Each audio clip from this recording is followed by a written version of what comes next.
Hello and welcome back to the raw series of game development using GameMaker. I'm going to get straight into this one. This one's hopefully going to be pretty quick, and all we're going to do is set up a camera system to follow our player. So it's inspired by one of Sean Sporting's tutorials. I've learned a lot from him over the days, the years, well, many years, and I feel like he's always provided heaps of really good content and just super helpful for anything really. Anyway, we're going to get straight into it. So if we enable our viewport, so go to room 1, enable viewports, then clear our viewport background, then set visible to our camera. I've also, just while I remember, I've also changed the camera properties to be 640 by 360. So initially on the first level, you need to change these to be what your camera is, and then going forward throughout the game, it should follow through and adhere accordingly. Then what we're going to do is set up our object camera, or our camera object. So if we go to object camera, create object, and the object we're going to call this is object underscore camera. We don't need to set a sprite or anything. What we will do is go to our create event, and then in here we're going to say our cam width is equal to 640, cam underscore height is equal to 360.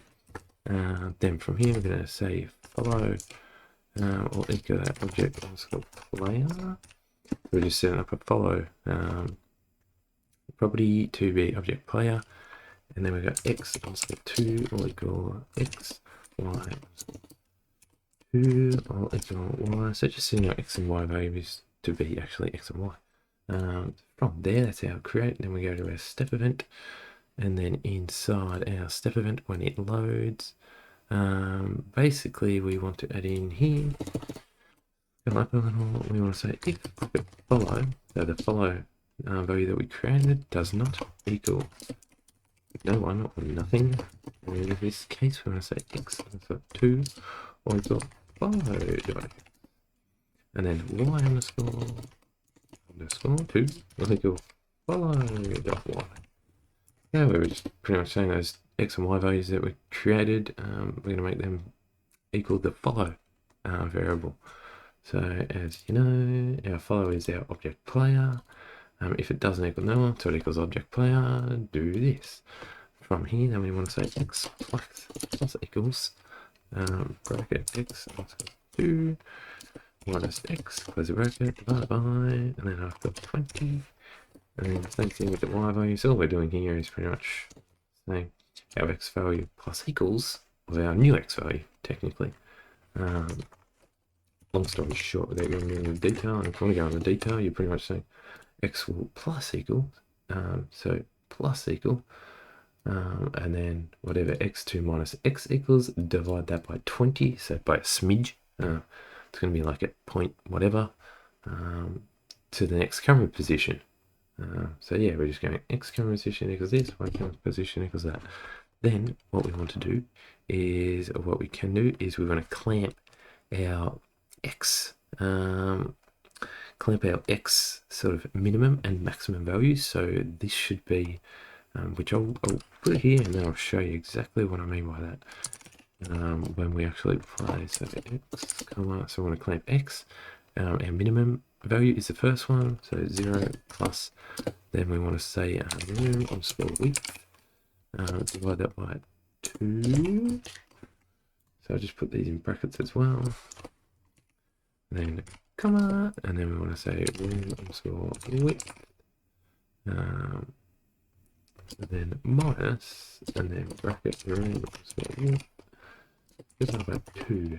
So all we're really saying there is basically we want to clamp our x value regardless of where it is on the room, to be the minimum, to be at the 0 value plus the room width divided by 2, so half the room width size, and same with the x value for on the right side.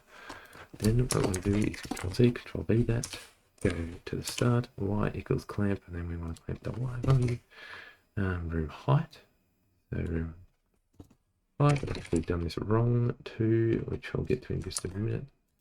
room height. So what do we say? So we've got camera width, half the camera width, and then yes, so half the camera width, sorry, and then room width minus half the camera width. And then here is a cam height, and then cam height there. And that should fix that up. So this is our new part, set the view.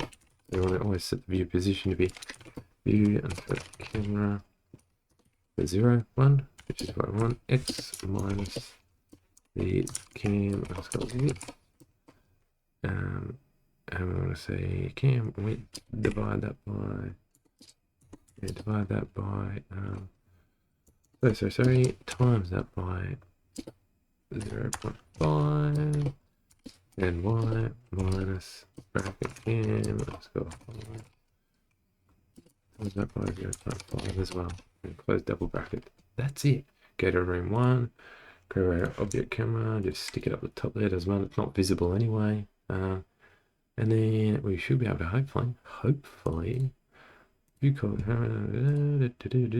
we play the game, we're going to see something slightly different from a view perspective.